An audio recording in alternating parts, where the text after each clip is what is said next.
તિમોથીને લખેલો પાઉલ પ્રેરિતનો પહેલો પત્ર એનો 2 અધ્યાય. 1 તિમોથી એનો 2 અધ્યાય.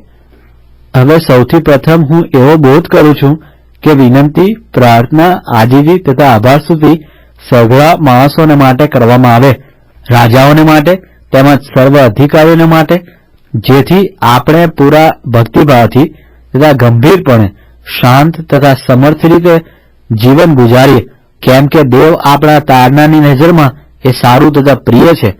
સઘળા માણસો તારણ પામે ને તેમને સત્યનું સંપૂર્ણ જ્ઞાન પ્રાપ્ત થાય એવી એની ઈચ્છા છે, કેમ કે દેવ એક જ છે અને દેવ તથા માણસોની વચ્ચે એક જ મધ્યસ્થ પણ છે, એટલે ખ્રિસ્ત ઈસુ પોતે માણસ, જેણે સઘળા માણસોના ઉદ્ધારને માટે પોતાનું સ્વાર્પણ કર્યું.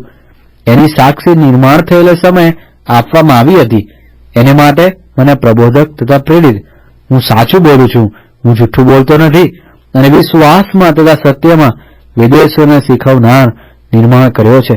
એ માટે મારી ઈચ્છા છે કે પુરુષો સર્વ સ્થળે રીસ તથા વાદ વિવાદ વિના શુદ્ધ હાથો ઊંચા કરીને પ્રાર્થના કરે, એમ જ સ્ત્રીઓ પણ મર્યાદા તથા ગાંભીર્ય રાખીને શોભતા વસ્ત્રથી પોતાને શણગારે, ગૂંથેલા વાળથી તથા સોના કે મોતીના અલંકારથી કે કિંમતી પોશાકથી નહીં, પણ દેવની ભક્તિમાં નિમગ્ન રહેનારી સ્ત્રીઓને શોભે એવી રીતે, એટલે સારા કામથી પોતાને શણગારે. સ્ત્રીએ સંપૂર્ણ આધીનતાથી છાની રહીને શીખવું. ઉપદેશ કરવાની કે પુરુષ પર અધિકાર ચલાવવાની હું સ્ત્રીને રજા આપતો નથી, પણ તેને છાની રહેવું, કેમ કે આદમ પહેલા ઉત્પન્ન થયો, પછી હવા, અને આદમ છેતરાયો નહીં, પણ સ્ત્રી છેતરાને પાપમાં પડી.